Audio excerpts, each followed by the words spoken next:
Grant Dania now. It's Grant Dania. The gold logie this year. Oh my God, it's Grant Dania. And our mum, Shazzy Dania. She's really crazy. And George, affectionately known as Large Sarge. It's all true. It's All True, the podcast with Grant and Shazzy Denya. and George. Oh my God, I love it. Yeah. I love Still it. getting used to it. I forgot it was there, and I was just about to start talking, and then that last little bit sort of jumped in, and I was like, oh, it's so nice. There he is. Yep, George. it's finally happened. Thanks so much for doing that. Like, you really didn't have to. I was quite happy just to be George from the podcast, but to be in the intro is next level. It is next level. We need you to be in the intro because you're part of the family. And when you're missing, people complain, quite They do. frankly. They do. What about when we had the big billboard? Remember? And we didn't have a promo photo with all of us. And yeah, we got some really nasty messages from people who were like, George is a part of this. I can't believe you don't have his face on the billboard. That's like, I built the billboard. That's my contribution to it. People likened it to like not inviting a family member to Christmas on Christmas Day. They thought we were did. pricks. Yeah. Like, and I was like, we just didn't have a group photo together, and we had to quickly hustle to get we literally had like a 30-minute window to get this billboard made. We did. For it to pop it up. Yeah. It wasn't intentional. We do love George. Back the hell off, lady. Yeah. Yeah, and look, I've never, ever complained about not being in the intro or, not being on the artwork. And think of the great shows that in Australia. You've got a show called the Marty Sheargold Show, right? Yep. It's got many characters on that show, lots and lots of talent that are on that show that don't actually get said in the title. Yeah, that's true. There's about 50,000 people on his show, and it was really just him. And it's just him. That is true. Like the cleaner walks in the background, they get a little bit of a turn on the mic. The bloke who's filling up the Coke machine in the office, he comes in and, Well, he's says a very few important things. because you do need caffeine. It's like Marty's just chatting to anyone who's walking past on his radio show, which is kind of fun. Sorry. What's wrong here? My headphones. A little technical issue? Well, I just can't hear out of one ear, but maybe that. I've had a big injury this week, George. Yeah. How about that? Oh, holy moly, that's really loud. Whoa. Can you turn that down? What was I not plugged in? You know what they say? Wrong hole is what they say. I thought they say any hole's a goal. Whoa, hey, whoa. It was just the wrong hole. It was the wrong. Shezzy coming in with the gross gear. Mate, I was trying to tweak the audio last week and I forgot to put you back in the right hole. I had you in a different hole. Okay, now it's very loud. Can you turn that down just a little bit, please? Okay, no need to yell. Bloody Okay. hell. Am I yelling? How's that now? I don't want to yell. It's a very serious day. Oh my God, there's like an adult in the room. And I'm injured, so I'm, trying to be very take us to the sensible. injury. What's happened? I was yelling at the kids and kind of swearing at them because we were running late. Well, actually, I wasn't swearing, but I was just like, come on. And they keep leaving crap everywhere like kids do, just leaving it on the ground. And so I'm picking stuff up, and then I went to move a chair in at like a little desk area, and I heard a big crack and went down. Yeah, it was my back. Oh, that's scary when you hear it as well. I know. And I just fell on my knees, and the kids were like, Mum, what's wrong? What's wrong? And I heard someone go, she's just pretending. Like I normally drop to the ground and just pretend. Still going to find out which kid that was, and I'm going to punish them. They're going to be grounded for the rest of their life. I don't know, just twisted something wrong, and yeah. And then couldn't get up. Grant had to help me up. Couldn't get into the car, in or out of the car. It's been... You know what? I'm okay with that. You've been carrying me for 14 years. So it's about time that I kind of, return the favour. It's just... Oh, thank you. That's so lovely. Yeah. Yeah. Yeah. I did a nice podcast the other day with Jessica Rowe. And we got real deep and powerful about your influence on me in my life. You better hear it. Oh, I will have to listen. Saves me saying it out of my own mouth to your face, but you know that what could I mean? also be nice. Just go and listen to Jessica Rowe's podcast to find out how I feel about you, okay, darling? Oh, that's nice. Well, you know what? I love it when you go and see like a 25-year-old professional to help, fix your back. And they're like, have you been under stress lately? And you're like, You go, who isn't? What's stress? I've got 3 kids and, and a husband. And then they say to you, and I get this, I have been told this a lot over the years. I probably should listen. Go home and rest. Put your feet up and rest. Yeah. Do nothing for 4 days. How can you possibly actually do that? I don't know. Not in this world. Not if you want to keep your job and have a household that doesn't burn down. Like a nice, I always respond with, but I have 3 kids and one of them is 2. And the other one is 45. Yeah. And he's the worst of all of them. And Yeah, but you remember she's 25, this health expert you went to. And what are you doing at 25, George? I don't know. You're trying to figure out what's your biggest life decisions? What vodka cruiser to drink? Do I go to the watermelon? Well, it's Do I true. go out on the Friday and Saturday night, or just the Friday night? Or make it a three night bender over the weekend and just rock into work still in the clothes I went out on Sunday night in. You know what I mean? There's not a lot. That's all a 25-year-old is dealing with. But what about on the form I had to fill in? Do I write down all your stresses? Oh God. And then it said, Was there a big enough form? No. It was like 2 lines. And then it said, write down if you've eaten the wrong food, had too much alcohol and not had enough water. Wow. Did you just go Logie's 2023? Yeah. Do you know where I've just been? Have a look at my Instagram grid. No, I actually said to her, see this? I'm missing a nail. This came off at the dance floor, but she didn't get it. Anyway, moving on. When you got into a scrap with G Flip. Yeah. Today's a big one. I don't know if we should just bring her straight in. I think we should. You think we should? Oh, Yeah. 'cause Because this is possibly the most serious interview that we've done since we started this podcast, and we are 9 seasons in. That's a big call. No, I'm not even joking. Now we have to act really professional because she's incredibly intelligent. She's really smart. and she might see through. might. see I through think the she facade. definitely will. If she's already listened to the first 5 minutes, she'll know. All right. Do you want to bring her in? Are you going to do the intro? No, you always say my intros are terrible. Why? Look at George. He's like, Oh, it's getting real now, guys. Okay. We're Let's just wait for the connecting line to to- collect because we're going overseas. at the we're moment. connecting to Germany. And Hello, it's come in, Germany. 7:30 in the morning. So, up, Hello, I can see a picture. Katherine Bennell-Pegg. Are you there? Can't hear. Can you hear me? I can can hear hear you. you. Can you hear us? Okay, I can't hear you. One moment. Okay. Oh, she's even got You like wait till this professional outfit on. This technical difficulty is hilarious when I announce who she is and what her job is. What the profession is. It's pretty much the most technical thing in the world. Oh. Well, can we Go help? to the YouTube too. Go to the YouTube too right now if you're listening. Oh, look like just everything about this is exceptional. What she's wearing. Like, look at that thing. That's a legit thing she's wearing. Can This we help special her suit. out with the sound? Seeing as I can hear you now. quick, give her an applause, Here Grant. she is. Thank God Katherine. IT skills aren't part of astronaut selection. That's all I can say. Thanks for bearing with me. Now, we've been saving the intro for our audience until you've joined us. So now that we can hear your glorious voice, Katherine, can we just now announce to our audience that you are the first person to be trained as an astronaut under the Australian flag, and if selected, will be the first Australian woman in space! Yay! So exciting. My God. So exciting, and you look so professional. Is this your get-up? Is this a costume that training. you've hired?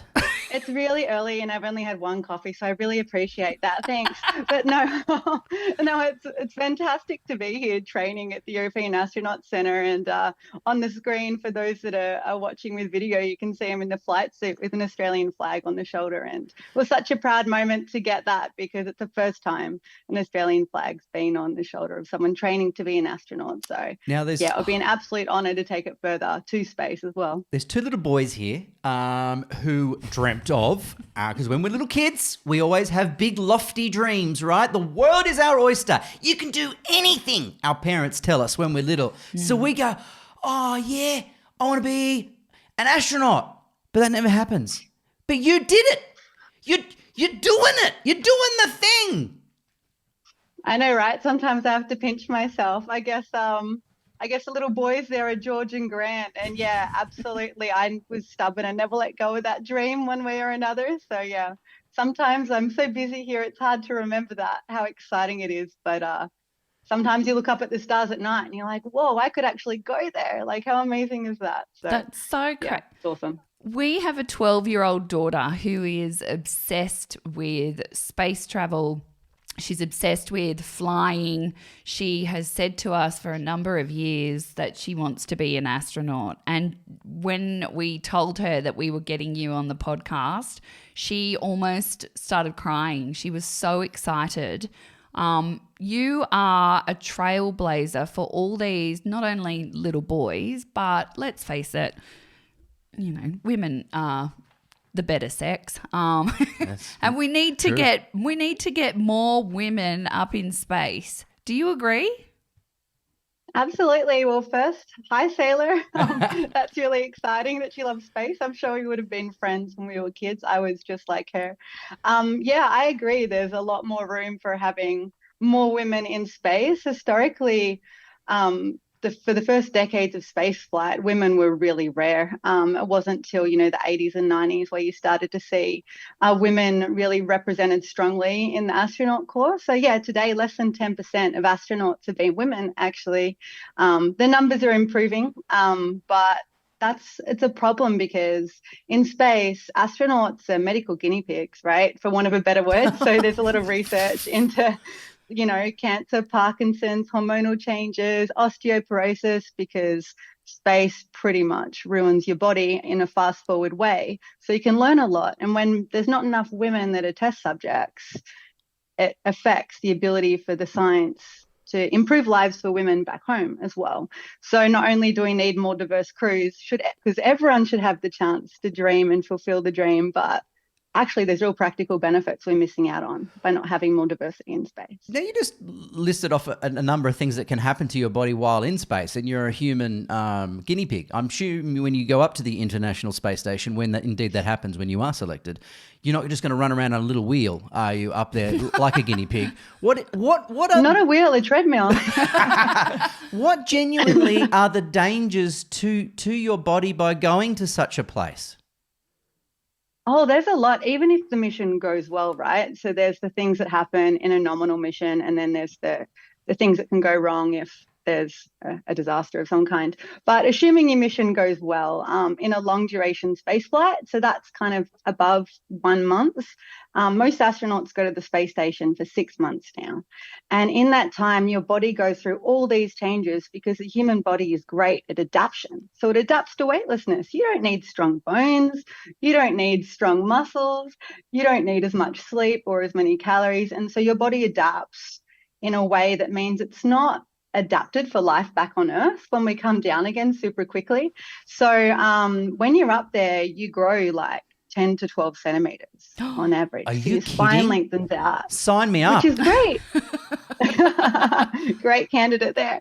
Yeah, except then you might not fit back into your seat liner for entry, or when you come back, 10% of astronauts get slip discs in their first weeks or to year back, right? Wow. Your bones become brittle at a much faster rate than even a postmenopausal woman who's not medicated. So you can do things like osteoporosis research on astronauts and look at countermeasures, like if you add things to their diet or different medicines.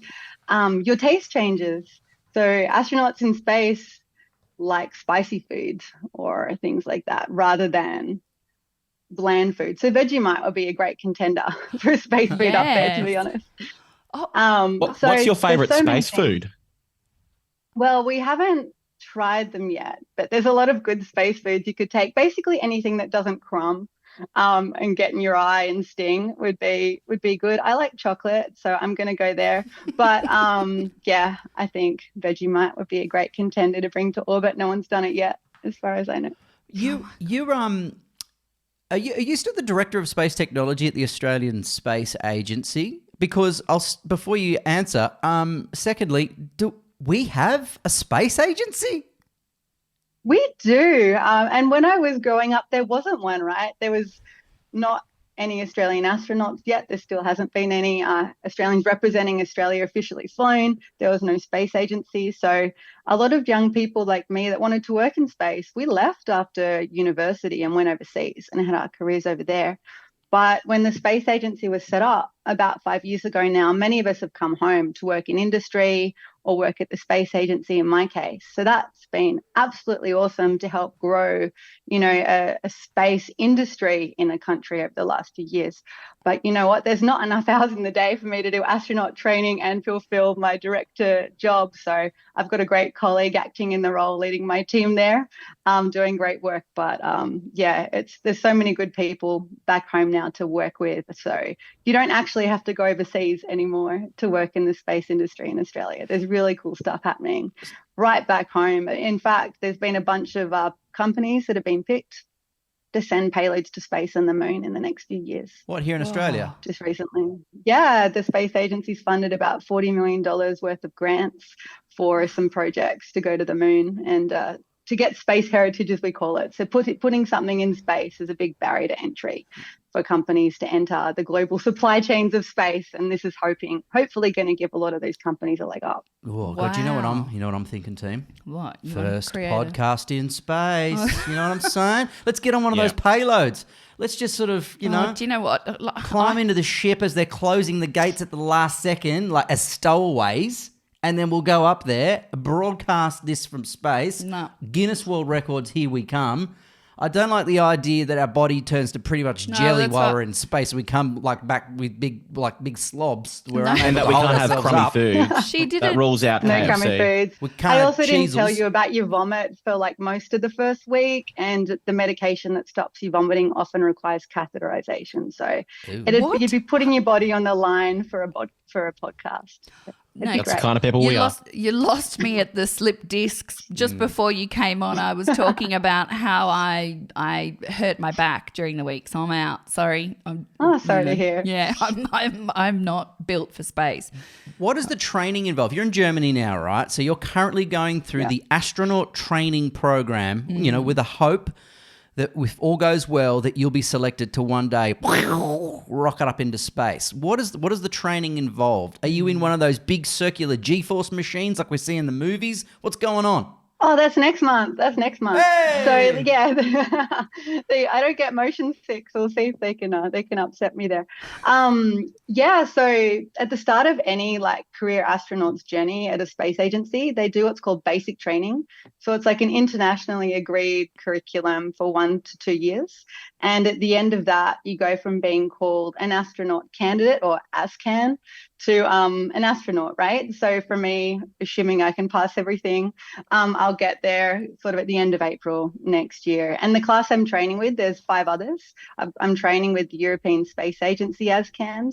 And it's the first class Europe's trained in 13 years. And Australia is the first country they've trained that's not a member state of their agency. So it's a big deal for Australia and ESA to have Australia represented here. And yeah, the basic training's awesome. It's everything you'd expect it to be. So we do so many different topics. Like you just learn about all this really cool stuff. So we learned about medical science and all the things that can happen to you in space using augmented reality systems to figure out what's what on the human body. And we learned to draw blood and do stitches. We've learned about biology and that cells behave totally differently in microgravity, so you can develop new kind of stem cell treatments up there.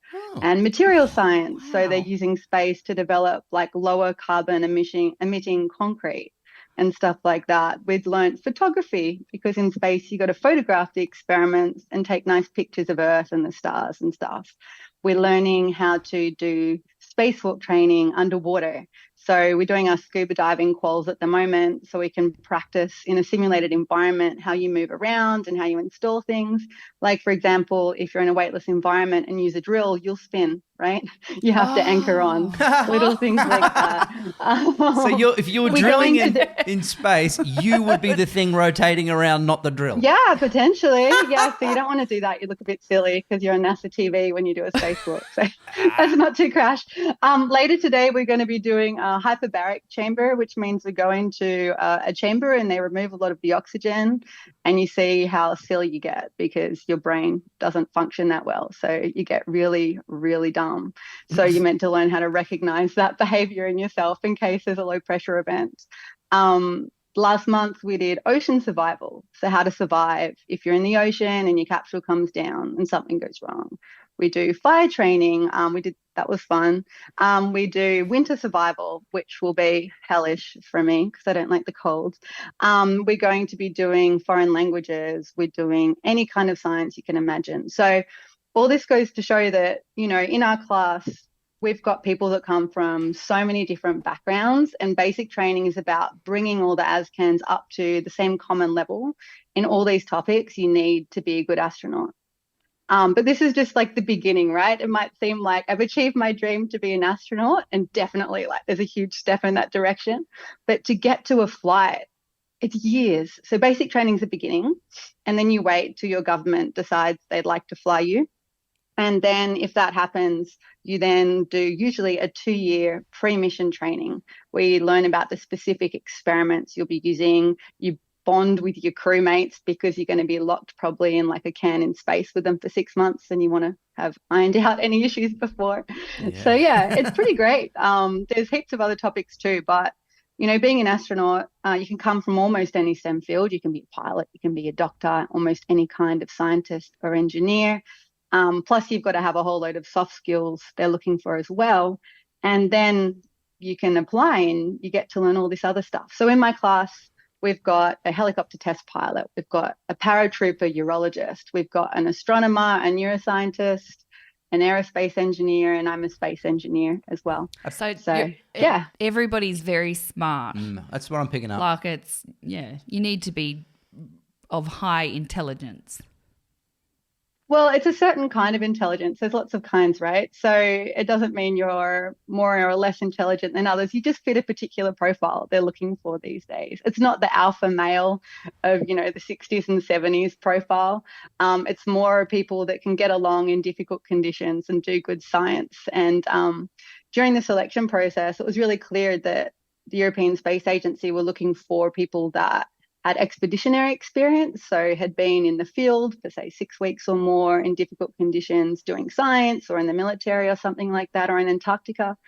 They wanted people with foreign experience and foreign languages to show tolerance to foreign cultures. Because on the space station, there's so many different nations up there. So you have to be able to handle the intercultural environment too. So it's extremely interesting. And I'm learning so much that at the end of this training, the idea is that I go back to Australia and give a lot of those insights back to inform what Australia should be doing in human spaceflight in an accelerated way than we would otherwise have done without me being trained here. What's the main purpose for the International Space Station these days? Like you talk about, I'm sure that NASA over the years has developed and created and scientifically discovered things that have changed our everyday lives all the time. Like you hear things like, I think Velcro was an invention created by NASA. So is it really just experiments and new drugs and treatments? Is that what the International Space Station is for? I'd say it's evolved a lot over time. There's so many things that it's used for. Primarily, it's a scientific laboratory. So you're doing a lot of these experiments from a lot of different scientific areas. It's also a test bed for new technologies that we can use in space or in other extreme environments. And we're preparing to go back to the moon and beyond through using the space station as a testing ground for things like robotics and long-term astronaut health. There's a lot of robotic technologies up there as well, where when you remove the gravity vector, you can learn more about space dynamics, and you can use automation to prepare for, say, what you might be doing on the moon. Learning how to operate big infrastructure in space is something that is really important right now. The space station's been up there for more than 20 years. People have been continuously on it since about 2000. And in addition to all the learnings from that, we can start to use it now also as a business testbed. So there's a number of companies that are using the space station to host experiments as a business on the outside and inside. And post 2030, when we expect the space station to be retired, NASA's said that what they want to see is a commercial low Earth orbit with commercial stations doing science commercially for pharma or for space tourism or for other purposes. And so right now there's a bunch of companies around the world that are preparing their plans. And then the government agencies can look further afield to the lunar environment, where we can learn other things, particularly about radiation and microgravity together. Well, it's nice to know that, that I won't have to go to like Turkey to get shin extensions. I could now just go up into when these people open up like the commercial version. The shin extension I can just go store. up there and get my 12 centimeters just Finally. from being in space, which is perfect. I can just pay for it. Hey, the moon. You said moon. I did say moon, yeah. How come we never went back for 50 years? Never went back. Did it? Well, how many times we do it? Well, three times? Once? Three times? And then never went back? Yeah, they got up to a few different missions to the lunar surface way back in the 70s, which was really incredible at that time, right? I don't think they even had particularly good calculators, let alone, 3D printers or anything like that. So basically, for the moon, we're going back for a different reason this time. The first reason humanity went to the moon was for the space race, primarily geopolitical, and demonstrating, that the US is technologically capable versus Russia being technologically capable, and the national pride that comes with that. Today, we're going back for science, for technology, for exploration, and eventually also commercialization. There's business opportunities there as well. And the idea now is that we're going back to do more science, particularly in the polar regions, which have the resources like water, we believe, to sustain longer term human presence. And what that will allow people to do is to do science into the origins of the moon and the origins of the solar system, which helps us to understand more about Earth. And if we understand more about Earth, we can understand more about the different inputs into climate change and natural disasters and things like that. So there's both the pure science and the application of it that's really relevant. So often, we get excited talking about preparing humans to go beyond the moon and Mars. And yes, that's exciting, but there are apparent benefits here today as well. So we've got, Australian companies that have fantastic tech that can do wonderful things on the moon. Right now, there's two groups of companies that are looking into putting an Australian rover on the moon through the Space Agency's Trailblazer program that will launch, in the late 2020s. And they're spinning in tech from terrestrial robotics, so mining robotics, field robotics, defense robotics, into space for Australia to look at contributing, not to mine the moon, but to learn how we can help prepare it for humans to do science there. Oh my, do you want to go to the moon? Yeah. Is that a dream? Of course I want to go to the moon. Yeah, absolutely. Hey. I think every astronaut, that would be the dream. Have you nailed what you're going to say when you walk out the door and put your first step down, right? Because Neil Armstrong, he nailed it. One of the most famous sayings in the entire world, although he grammatically got it slightly wrong. It's supposed to be one small step for a man, one giant leap for mankind. But he said one small step for man, right? He forgot the ah. But He's that's never okay. going to live that down, is he? No, he probably Neil. regrets it every single day. But have you nailed what you're going to say, man? Because it's like momentous. You got to say you got to have a thing. You know what? I haven't, but do you have any suggestions? Put a in the sentence for starters. Maybe mention this podcast. Just do a plug, a shameless plug. Do you know, I'd like to say hi to. yeah, did you have a careers advisor or someone who turned around to you when you were way back when saying, you know what, I want to be an astronaut and I want to go to the moon? Was there someone saying, you are crazy, Australians don't go to the moon, let alone women. Did you have anyone like that? I just can't imagine what you would have kind of gone through. I know for my own... Anyone that spoke reason, you mean to me? Yeah. Yeah, because your passion is obviously, it's never died. It's still there. I can, hear it in every single sentence you say. And I just wonder, did anybody say to you, you're crazy, find a different vocation? Are you giving the finger to anybody at the moment? Yeah. Because maybe you could mention them when you get up there on the moon. Screw them. Yeah. Yeah, look what I did. No, basically I've been super fortunate, right? Like I didn't have any particular single mentor that drew me through all this. I think that as a kid, as we talked about earlier, as a kid, if you love exploration, if you like science, if you're fascinated by what's up in the sky, an astronaut is the most apparent thing to be. So for me, when you're a kid, that's what you wanted to do. And I explored, I'd say in early high school, how to do that. Basically in year 8, I think it was, we had to write down what we wanted to be after school in our careers counseling first sessions. And I was like, well, I'm going to be an astronaut. And that's basically all I want to do. And rather than, laugh at me or put me down, both my school and my parents were good enough to see if I could educate myself perhaps about the realities of it, and said, go away and see how you do that. So I went on, the late 90s internet, which wasn't very helpful. And it gave me a few ideas. Like you could be a pilot, you could be an engineer, you could be a scientist. So I went and thought, well, all of those things sound pretty great. And I had to look into all of them. So I was able to do some aerobatic flying thanks to my parents. I read science books broadly. I had a little hobby telescope. But in the end, I decided to do space engineering at university, I think simply because it had the word space in the title, and I did it with a double degree with physics. And I mean, that sounds a bit silly because I didn't really know what engineering was beyond the academic kind of definition of the term.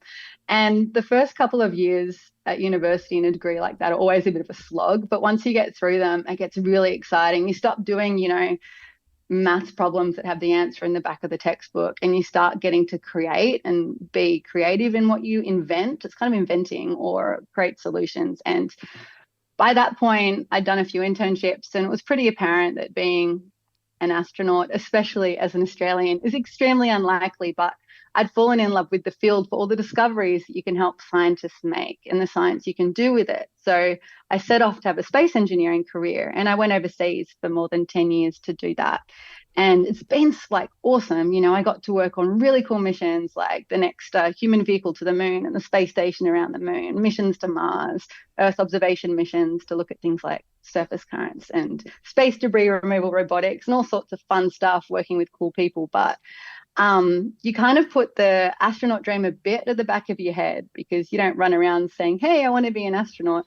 It sounds a little bit, juvenile. Oh, but not cool. A lot of people in the field love that. Yeah, well, I think we're all a bit geeky in the field, so it's fine. That's okay. But that's all right. You know how unrealistic it is, right? So it's basically the cream on the top of any kind of STEM career of someone that wants to be an astronaut to get there, because it's luck is involved because you have to be medically the right profile, and you won't know that just from being well. You have to have the right personality, and you can only change that so much. And you have to be at the right point in your career at the right time for the call. So I applied to this astronaut selection through my British citizenship. There's never been a call for astronauts and every Australian can apply to date. And I was selected kind of after the official selection based on my performance. I offered to train an Australian, which made it such a roller coaster for me. I got the no and then tapped on the shoulder for a yes. But did you just say every Australian can apply? No, there's never been a call for every Australian. I misheard that. I thought there was an opportunity for a second. Settle down, Grant. No, my goodness, that would sorry to burst his bubble. But no, in the future, maybe one day, and I think that would be so incredible because the astronaut dream is a really powerful one.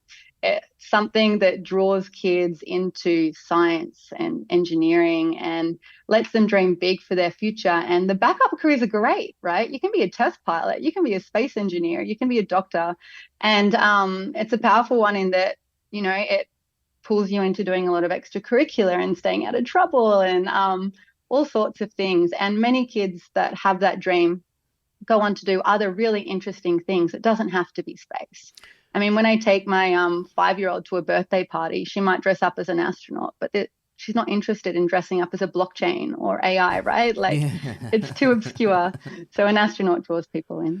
You got a double degree in physics, but I'm here to tell you that maybe I am qualified to be an astronaut because I have the Guinness World Record for being the fastest to burst 1,000 balloons. So I'm pretty heavily credentialed.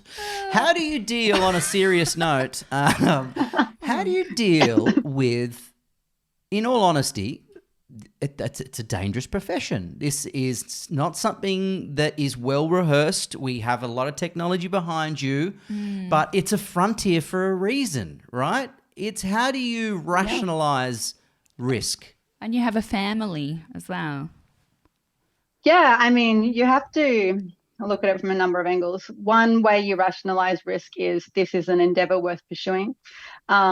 Exploration, whether it's in low Earth orbit on the space station or further afield like the moon, helps us to build understanding. And once you understand something, you can learn from it in a way that if you understand the environment better, you care about it and you protect it. If you understand human physiology better, you can help solve problems there. It also, is exciting for the human spirit and, the curiosity that we have in us to explore. So there's that drive as a person and as a society as well. But yeah, it is a dangerous endeavor. And that is something that during the selection, the selectors were at pains to make sure we understood that it's not a job that's about glory. It's hard work as well as an incredible environment to work in. So for me personally, I'd say that, I'm a space engineer. I've spent my career developing space missions, working on space station hardware, and I know how much effort and training goes into those systems. Space engineers train for years at university and after to be able to contribute to those. There is high quality standards. So people do have every intention and make every effort to do the right thing. That being said, you're at the cutting edge of technology. You're in an extreme, hostile, confined environment. So you have to go into it knowing that there's some risk. A lot of risk can be managed, some can't. There's been unfortunate disasters in space, not recently, but certainly significant ones previously with losses of life. And yeah, you have to have a certain amount of trust in the system you're part of. In order to, accept that, just like we trust, the aircraft industry or the car industry every time we travel in it. Having a family, like for me, it's not so much something going wrong in space that I find challenging. It's more that the job requires a lot of travel. And when you go to space, you're up there for about 6 months. And it's more, what if something happens on Earth and I'm not there? Rather than worrying about yourself. I think it's far easier to worry about others than to worry about yourself. I've heard from some astronauts that are NASA astronauts that are couples where they're both astronauts, that it's far harder to watch your spouse go up in a rocket than to be on one yourself. So there's that element of the psychology too. But yeah, other than that, I'd just say we're trained for years to handle almost any kind of scenario you can imagine. In fact, we train to handle every kind of scenario you can imagine, but there will be scenarios that you can't imagine. The environment of space always surprises people. There's always something that happens. But you're trained to be calm and deal with it as it comes. George, do you have something you wanted to say? Did you see my eyes just kind of wandering there? Katherine, if you and your partner go up into space, can you have intercourse? Does it work in space? Sitting with a hard question. Oh my God. I haven't got to that part of my basic training yet, I have to say. George. Haven't seen it on the curriculum. I actually don't know the answer. Officially, it's never happened. That's okay. I'll go and they're test up it there for out. a long time, so who knows? George is just recently engaged, so that's all that's on his mind, right? yeah. He's literally just found his dick. So, Thinking of locations. I actually did have a serious. I actually did have a serious question though. Here we go. does it have the words Uranus in it? Okay. No, it doesn't. But this is obviously your dream job. Are there any parts of you that are nervous about what you're kind of embarking on? And, I guess there's so many high moments in living out your dream, but are there any low points for you, perhaps? Oh, I mean, not really any low points yet. Like, I'm very lucky to be incredibly supported by my husband, who had to quit his job and come across so we could keep the kids and the family together for this year or so that I'm training. So yeah, that support system makes it possible to not worry about those issues so much. In terms of, being nervous about going to space, I think you wouldn't be human if you weren't a bit nervous. But I think you're nervous in the moments that you have time to think. When you're in the moment, when you're doing the job, there's so much to be done. Right. An astronaut in space is just like the visible tip of the iceberg of a huge amount of scientists and engineers and doctors and PR people and media on the ground that have all prepared for this moment for years.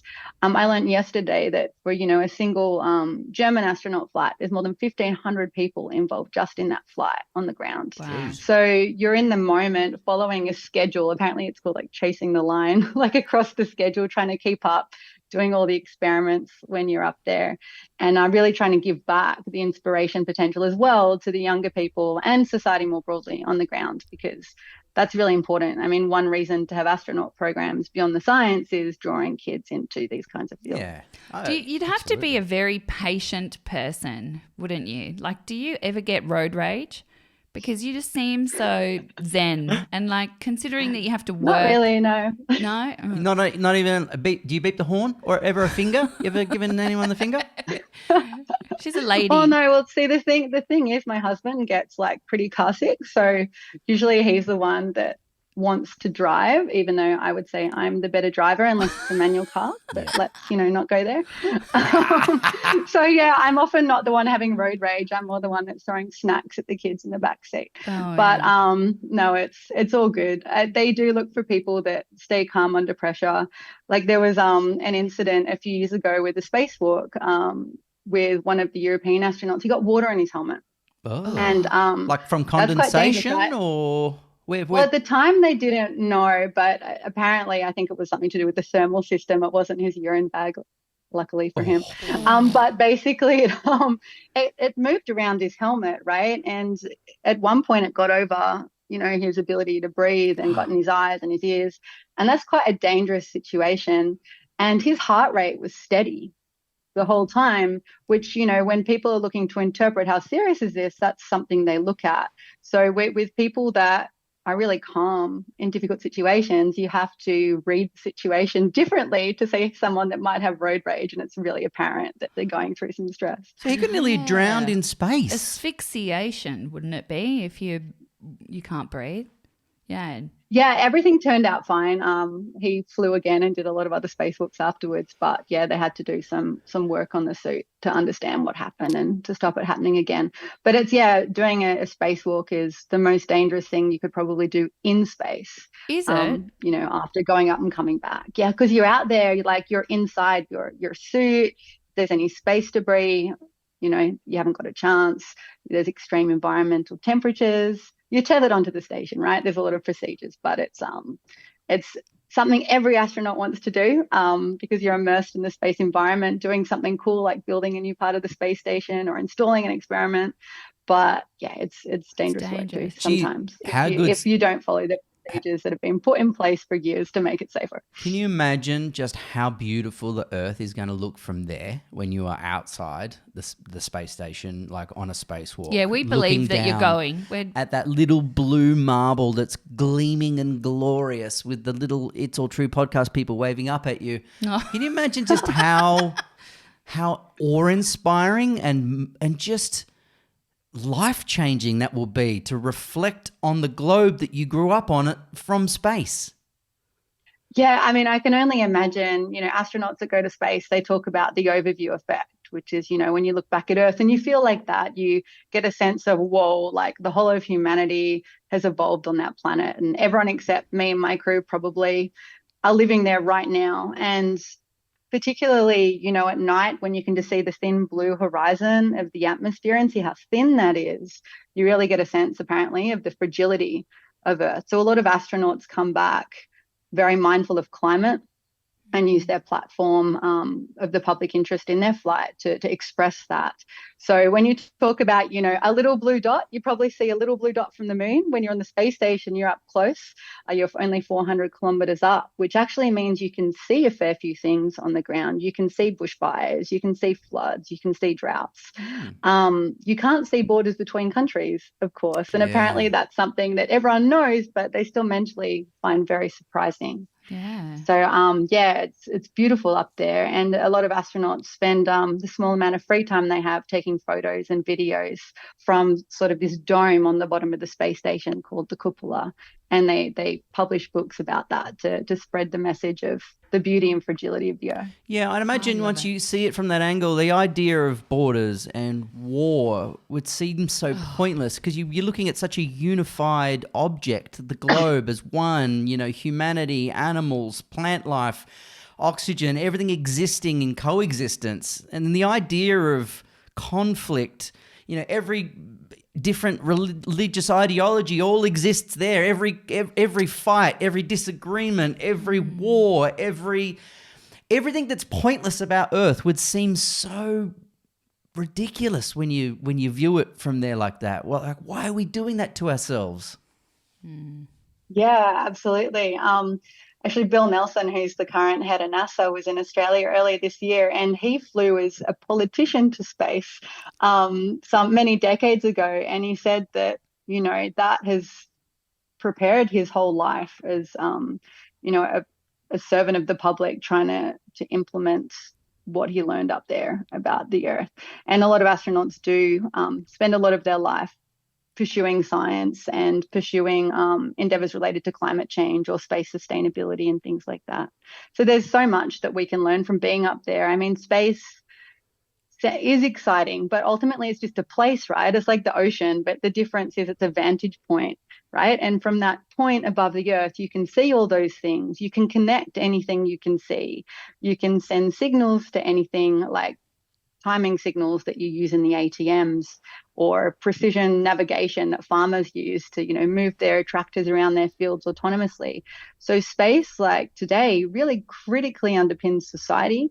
It gives us the data we need to manage farms, to manage energy, and particularly in the new energy transition that a lot of the world will have.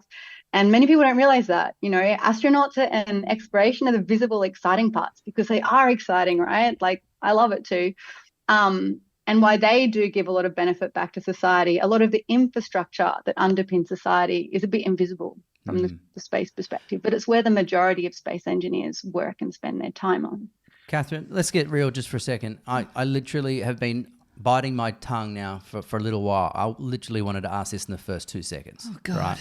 But and we assume you're going up there, right? Because you're so smart. You're going to ace this training that's going on in Germany. You're going to be Australia's first woman in space. On the moon. Hey, mate, don't know if you're watching like all the US Congress stuff that's going on at the moment, but news just in, you're not alone up there. You're not alone, as it turns out. Are we okay with this?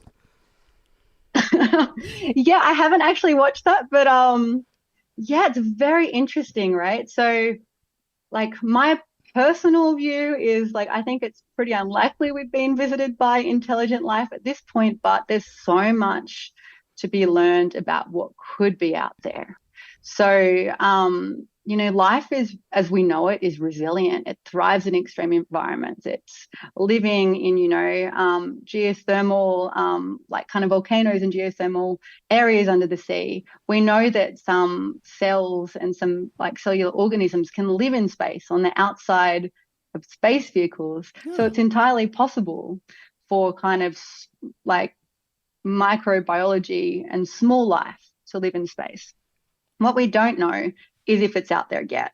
And the best places to look for that in our solar system that we know of today is Mars and some of the icy moons of, Jupiter and Saturn. So the reason that people study this stuff is because it would teach us about not only the genesis of life on Earth, but also about how life adapts, how extreme environmental cells can work, And there's so much we can learn from that we can't even begin to imagine. So, the amount of stars in the sky, the amount of galaxies in the sky is phenomenal. What you can see in the cities, it's like a few hundred stars at night, right? But get out into the countryside in Australia, times that by more than 10, I think 100 or something, and it's just spectacular. What you can see in space is more, it's uncountable. So from a logical perspective, there's surely something out there. There's even equations that model it, right? But it's a question of, could we ever contact intelligent life if it exists? Is it too far away? You're a scientist, right? It's very exciting. We were just single-cell organisms once, right? Say there's another blue dot somewhere over there where their single-cell organisms sort of grew into humans or some sort of beings like we did, but maybe they've got like a 50,000-year head start or a 1,000,000-year head start. There could be someone out there that's pretty advanced that already knows we're here. I'm not a massive conspiracy theorist, but I love the idea that there might be something else out there. And there is a theory kicking around that when the dudes landed on the moon the first time, there is a theory that they thought they weren't the only ones there. Have you heard that theory? I haven't heard that theory. It's probably been created by it's pretty juicy on TikTok. But yeah, I mean, anything's possible, isn't it? The odds that another society out there is developed at the exact same intersection of technology as us, who knows? We could be surprised, and wouldn't that be an amazing time? I don't think anyone would come here to, destroy us if they're that advanced. Surely they've evolved beyond that kind of thinking, because otherwise, how did they survive so far? Yeah. But yeah, very interesting. Well, I'll be going and watching those videos in between my classes next week. But no, it's definitely exciting to imagine that there could be more out there. I mean, the universe is so big. We're learning like yesterday just how big it is, and it's mind blowing. Like the fraction that radio signals from Earth have ever reached, you can't even see it when you look on the scale of the universe. It's huge. Are your kids going to follow in your footsteps, do you think? Who knows? I hope that they have like a dream that they fall in love with to pursue, because I think that is such a joy to have when you're growing up and building your career. Even if you pivot to something else, just having that. And so I hope they find something that they're interested in. I mean, both my husband and I are space engineers, so they cop a lot of it at home. I hope not to turn them off it too much.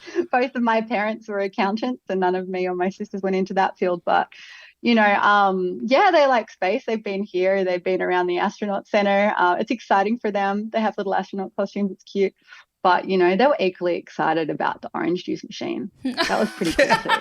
So who knows? I love the way remains kids to be seen. And before we let you go, because we know you've got a full day of training, what would you say to young kids, especially young girls, I guess, in Australia who, are coming up through the ranks and their dream is to maybe one day be just like you? What's your advice for them?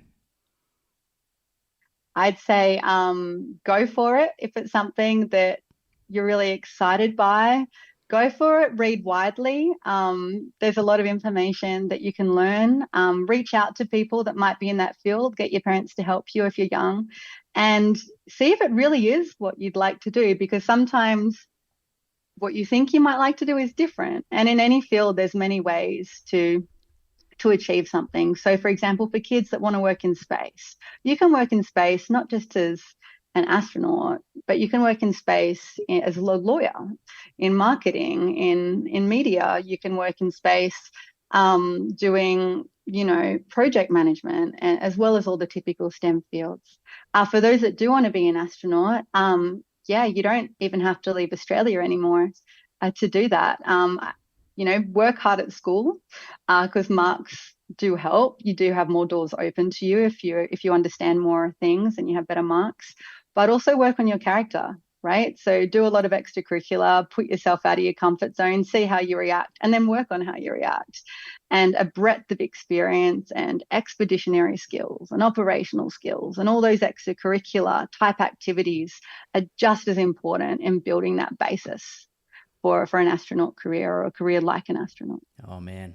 We're so proud of you. We are so proud of you. The fact you got that Aussie flag just, on your shoulder there. How good is it, right? Oh, So my good. God. You're wearing the spacesuit. George has got a fancy dress party next weekend. Do you reckon you can send it to him? I reckon he'd look pretty shit I reckon hot. you could probably get a blue suit from Bunnings or something and stick some patches on. Yeah, I'll You just know. print it out. Yep. I think yours is a little bit more legit than Don't that. be weird and get your wife one because we know what you're thinking about now. Yeah, you creep. Ah, that's so true. Oh my God! We wish you the very best. We We can't do. wait to follow your journey through this whole process. No doubt you're going to ace the whole thing, and whatever that end role is, unbelievable. What an incredible journey. We're going to Oh, contact thank you so much for having me. Albanese after this, and just put some pressure on him to make sure that he gets you up there into space. Oh, thank you so much. I mean, going to space isn't, just a dream for myself, but I would love to see what Australia would bring to the table. We have so much great science that could be tested up there. We have so many great engineering solutions that could be contributed, which is part of the whole package of becoming more involved in human spaceflight. And with going back to the moon as part of Artemis with the Australian payloads, there's so much happening. So it's an exciting time. If you could just take my Wi-Fi router with you as well when you go up there, so I can get some better service around here. Some better Wi-Fi strength would be great. Selfish point of view, I know, but now that we've formed a relationship, that'd be awesome. Just slip that There's in the pocket. probably better Wi-Fi on the moon than there is in regional New South Wales.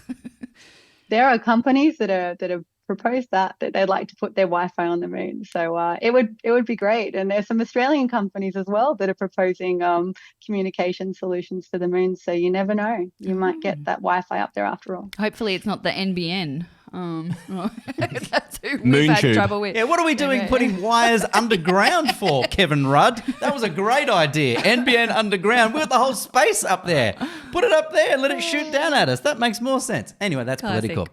Thank you so much for your time. Wonderful to chat. This has Thank been you. an absolute honour. We wish you all the best in the rest of your astronaut training. Thank you so much for having me, and I look forward to seeing you in space one day, Yes. doing your podcast. You won't recognise him Wow. because he'll be so tall. I will be Yeah. 12 centimetres of glorious So tall. man. Yeah. And you'll have a moon face because your face puffs up too. Does it really? You look great. Oh, yeah. And Free you age Botox. faster. You beauty. Really glorious. I'll look good for next year's Maybe Logans. maybe I will suit moon travel. Go get them. Thanks, Katherine. See ya. Bye. All the very best. Thanks so much. Thanks. Oh, that is amazing. Oh my gosh, I am just I don't know I don't have the words, but I was going to say I'm just so in love with her. I feel just so like- dumb. I feel so dumb. She's so intelligent and beautiful and Australian and female, and she's kicking butt and so intelligent. Did I say that? You said intelligent. Yeah. That's I got goosebumps and teared up towards the end there where she was just saying, how she wants to make Australia proud and herself proud. And I think it's so inspirational. I know. And I just kept thinking back to when I was in year 8 and I said I wanted to work in TV. And I remember my careers advisor was like, what? You? Yeah. And that's always stuck with me. But can you imagine, like, if I'd written down, I want to be an astronaut? How many people would have, let's be honest, how many people would have laughed at her I know. when she declared that was her dream, because it feels, there's only a very select couple feels- of people happen to do it, in a 20-year period. We didn't even have a space agency. No. We didn't have, any connection to space. Her parents were accountants, as she said.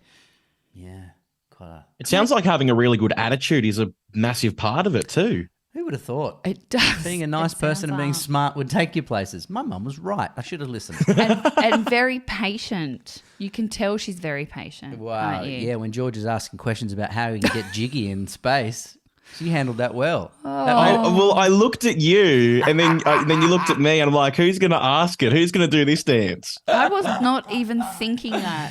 The fact you actually the thinking? fact that she laughed was good. It was good because she's very serious about space, right? So there's also plenty of questions I wasn't able to ask her because You she's didn't serious ask her about if space. Earth was flat. No, because she didn't want to go into aliens, and then I knew she wasn't going to like the flat Earth theory. Because they're weird theories from How TikTok. not to interview an by- astronaut 101. Yeah, know. exactly. And my I don't God. want to be taken out by the CIA. You don't want to be assassinated secretly like a bloody... I'll be sitting here talking about aliens and the fact that the Earth's flat, and then I'll see this red dot on my forehead coming through the window, and I'll get JFK'd. Okay. You have been watching too many movies. Mate. Actually, I was thinking when The she US said government has said they've got crashed craft. And recovered alien bodies. They've just said that in the last couple of weeks. Yeah, but they also the haven't- government, the American, in the Senate. they're not going around like Congress. killing people because they believe in aliens. That's just a bit far-fetched, Righto. isn't it? You look at the faces. You go back and watch any footage of those first guys who stepped on the moon and look at their faces in every interview that they have done afterwards. They are terrified. Yeah, but Not one of them smiles. When they talk about it, they are so nervous. Do you know what? Look, now that we know what happens to your body after you come back to Earth, you think they didn't know any of that. They're probably really elongated. They feel floaty. They go into can't quarantine assimilate. straight away. So they're in quarantine for quite a while afterwards. So they're not trotted out to the public for quite a while after that. Because To like get back to normal. yeah. But somebody could And have... you don't know what they've brought back to Earth. Imagine they brought back some kind of bacteria we've never seen, and it wipes out humanity on Earth. So they have to lock COVID. them. Yeah, we they really don't know what happened to make them seem... I mean, I don't know what you're talking about, but to make them seem all nervous as hell. Like... what we're saying, what Someone could have weed in their helmet up there and drunk it, and they could all be feeling a bit, awkward. Yeah, we don't know. think That about if spacesuits now fail, imagine what they were in 50 years Exactly. ago. They're pretty much just deep sea diving suits. do you know what? They might have come back with no hearing, Yeah. and funny sight and Or just weird. radiation, or, you could be fried. Like, then I also know a pilot, and his favorite route to fly was from Hong Kong to New York. And then the reason why he liked that leg is it takes you straight over the top, over the North Pole, and that's where the atmosphere is the thinnest. That's where the most radiation is. So he can only fly so often because of the radiation exposure. So he would do that one flight, and then he gets 2 weeks off because he has to get the radiation out of his system. Because the closer to the sun you are, the more radiation you're exposing. What? So you're you exposed to. Hold on. So what about all the people who are on the flight? Do they know that you get radiation? Well, he's doing it all the time, right? So, yes, we get radiation when we're up in the plane. Do we? Yeah. Well, it's also coming through the cockpit windows for him as well. But radiation, we're exposed to it, but it's small amounts when you're in the plane. But he is at the front of the plane, and he's going through the thinnest part of the atmosphere where the radiation is the closest. So he would do it because he only has to do one flight and then gets 2 weeks off, right? Imagine you're up in space, closer to the sun. Yeah, in the 1950s. Yeah. You can't tell me that you'd come back and you'd be like, well, on the moon was really fun and it was awesome. Like, Think how far cars have come in 50 years. Yes. Or, let alone they're probably spaceships and terrified technology. because they actually survived. Well, no, you think about if now we're admitting there are aliens and the government is admitting it and they've got all the footage and they're releasing it all, right?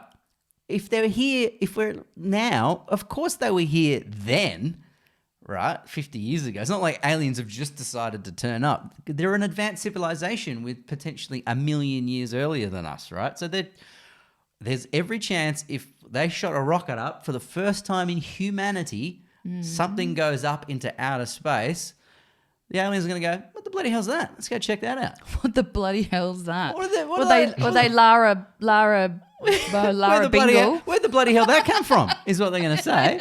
And they're going to go, oh, bloody Jono, Ralph and Jeremy have just shot up to the bloody moon. We better go and see what they're up to because, Jesus, how advanced are they getting and are they a threat to us? And, they weren't allowed to talk about that when they came back down. Astronauts have said they were threatened and they weren't allowed to say what they really saw when they came back. What, they said that? Yeah. Who to? Retired ones. What, to someone on TikTok? No. I don't believe all this stuff. But I There's want to know. videos of them saying it. That happened to be on TikTok. That happened to be on TikTok. Oh, you can't believe. I keep having this conversation. It's coming out of his mouth. Mate, we know how to, dub voices in. Look at that show that like I mean, the deep fake stuff. That's going to be so much of a problem very soon. Deep fake. what's deep fake? Deep fake, yeah. What's that? Deep fake is using very sophisticated AI to make anything and make anyone say anything using their actual voice. Because you only need to record literally a few seconds of your voice, and AI can now take that as a sample, and it can use a video of you, and it can make your mouth say everything in any word whatsoever in the human language now, just from that 3-second sample, and it can make you say whatever, and it looks legit. Well, there you go. You've just answered why the astronauts were saying that, because it's all old video. What's it called? Deep fake. Deep fake. Deep Deep fake. fake. They could have thought of a. But we could do that better for this term. podcast. We could make a deep fake it's all true. Yeah. Content's probably going to be could. way better. Actually, you know what? It won't. That's not very far around the corner at all. Where we'd be able to go. You go to ChatGTP and go. It's Grant, George, Shezzy podcast. Today we're going to talk about aliens. Go, and it'll create a video podcast of us and fill in all the content. That just sounds like so many It people will. are And- losing their jobs Yeah, rapidly well, because of that's what they're like protesting these- about in America with the strikes in The Hollywood. actors' strikes. Yeah, because what's the first thing that goes? Anything that's written, because everything can be written for you now. So scripts are written, right? So TV show scripts. I did not know that. You've gone on GTP. Yes, And- I did. I tried to write a. I tried Was it to see resume? if. No. I tried to get a bio or something written, and I thought I'll test it out. But what I realized is that some things it's really good for. So I wrote a press release for my girlfriend for her business, and it was amazing. But then I tried to write a bio or something from the podcast, and I said for the first season of the podcast, give me a synopsis or something. And 3 of the points were completely made up. Yeah. Like completely made up. Said that, we spoke about being in a car accident, which was not true. Well, we have. No, we didn't, because I went back and checked. It was like there was inaccuracies that were not correct. But it's still mining all the information that's on the internet, including the car accidents that we have had, racing accidents and spoken about, and it's compiled it for you into a brief. And weird Wikipedia facts that were incorrect. Yeah. This is just the first generation, right? Think of how quickly it's going to get. And it's going to self-improve. This is the thing about AI and quantum physics and quantum computing. It will improve on its own without human intervention. So it's going to get better at such an astonishing nuclear rate that those little things that you said that were wrong with it in the coming weeks, months aren't going to be an issue. The speed at which it will create and improve itself will be mind-blowing. I am in so much trouble. You'll be able to write a whole I'm in TV so series. much AI will be able to create an entire TV series if you just give it a couple of parameters. All right, I want it to be a drama. It's a period drama, 1800s. It's about a guy who falls in love, but the families don't want them to be together. Go. Now, AI will create 10 episodes, hour long, and with vision, whole story, a whole TV series. It'll create it by itself. Can AI fix my iCloud account? Because Yeah, that'd be I'm handy. in so much trouble. That'd be- We can't even Can work out. AI remember our 15,000 fucking passwords? Do you know what? The other day, Grant said, we've got a data leak. That is... it sent a shiver to my core. I was like, a data leak? That means not we've good. got to change a password. And he went through the list. There was like 15. How are there so many data leaks? Well, there's a lot of companies exposing. There's a lot of hacking going on. There's tons of It's hacking. outrageous. Because all they're looking for is a little bit of information from this website or this password and these things that you use, a little bit of your information from this website that you use. You think about it. We go to so many things. We have logins for so many things. It's trying to pinch a bit from here and here and here. All of a sudden, now it has the entirety of your information to hack, and now You're in trouble. And now that, yeah. And you can't even log in, connect to your iCloud account. Well, that and is data harvesting. So people collect all that information and then they on-sell it to other people. That's a big industry. So they can either direct market you or steal your identities and put it on the... But like these are smart dark people. web. It's terrible that they're using all their skills for bad when they should be like, trying to train to go to the moon and using, Exactly. their skills for Yeah, good. Trying to have sex in the moon, at the moon. No. In the not. moon. Yeah. Maybe Traitor. maybe Hey. that's why the astronauts came back looking, a bit. well, they're up there they- too long. Yeah. I don't know how the fuck they did that.